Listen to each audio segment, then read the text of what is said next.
En Syrie et en Irak, la coalition internationale veut passer à la vitesse supérieure contre l'État islamique. Mais comment agir? C'est la question que vont se poser aujourd'hui à Paris les ministres de la Défense de tous les pays concernés, alors que l'État islamique continue de commettre des massacres, en Syrie notamment. Léa Berdugo. Le groupe État islamique continue de commettre des violences et des atteintes aux droits de l'homme de façon massive. L'ONU dresse ce constat dans son nouveau rapport. Ces actes pourraient équivaloir à des crimes de guerre, des crimes contre l'humanité et peut-être un génocide. Par ailleurs, 3500 personnes, surtout des femmes et des enfants, seraient détenues comme esclaves par les djihadistes. Les Nations Unies déplorent des pertes effarantes. Depuis janvier 2014, il y a eu plus de 18 000 personnes tuées à cause du conflit, en plus de 3 millions de personnes qui ont fui leur maison. Leurs communautés sont devenues des déplacés internes. Comment répondre à de tels actes? C'est la question que vont se poser les ministres de la Défense de la coalition contre le groupe État islamique. Mercredi, à Paris, le ministre français de la Défense a évoqué la nécessité d'accélérer le tempo. Depuis les attentats de Paris de novembre 2015, les frappes aériennes de la coalition se sont intensifiées en Irak et en Syrie. Les ministres vont également étudier les moyens supplémentaires qu'il faudrait mettre en place, que ce soit le nombre d'avions ou de formateurs pour aider les forces locales à lutter contre Daesh. Par ailleurs, le Canada a été exclu de cette réunion en raison de la décision de son nouveau Premier ministre de ne plus participer aux frappes aériennes.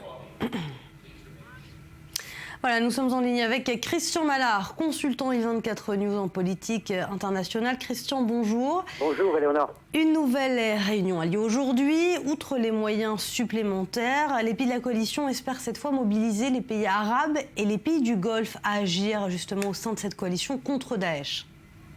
Écoutez, Éléonore, on ne va pas rêver d'une grande coalition comme on l'a fait jusqu'alors.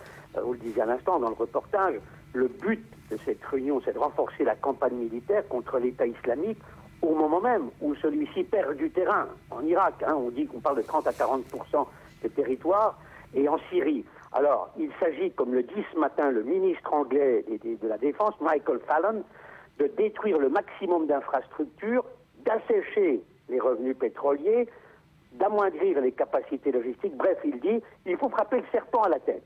Alors, dans le même temps, il faut continuer de renforcer le soutien aérien rapproché aux forces irakiennes et kurdes sur le terrain.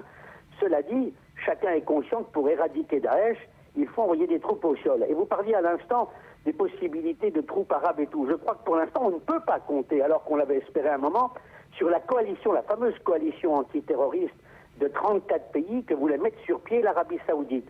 Le problème, c'est qu'elle est trop hétérogène, et puis elle est surtout victime des antagonismes Arabie Saoudite, Iran, sunnite, chiite. Et il est là le problème. Alors on peut compter peut-être davantage aujourd'hui sur les Russes qui frappent un peu plus Daesh qu'avant et dont le but était jusqu'à présent, le but avoué, c'était toute résistance annexe à Bachar el-Assad. Vous parlez de la Russie qui reste la grande absente de cette réunion. Pourquoi la Russie n'est-elle pas présente? Si vous voulez, elle ne fait pas partie. Les trois pays, les meneurs, qui sont les meneurs et qui seront encore les meneurs, on le voit bien, ce sont les États-Unis, la France et la Grande-Bretagne. Et on attend de la Russie qu'elle ait une politique beaucoup plus franche, directe, transparente, parce que, je vous le disais à l'instant, on reproche surtout aux Russes d'éradiquer tout ce qui est résistance à Bachar el-Assad, puisqu'ils veulent maintenir Bachar el-Assad au pouvoir, et on le voudrait qu'ils attaquent davantage Daesh, parce qu'ils en ont les moyens, et je pense que si les Russes attaquaient davantage Daesh, on avancerait beaucoup plus dans l'éradication, dans la tentative d'éradication de Daesh. Merci Christian Mallard.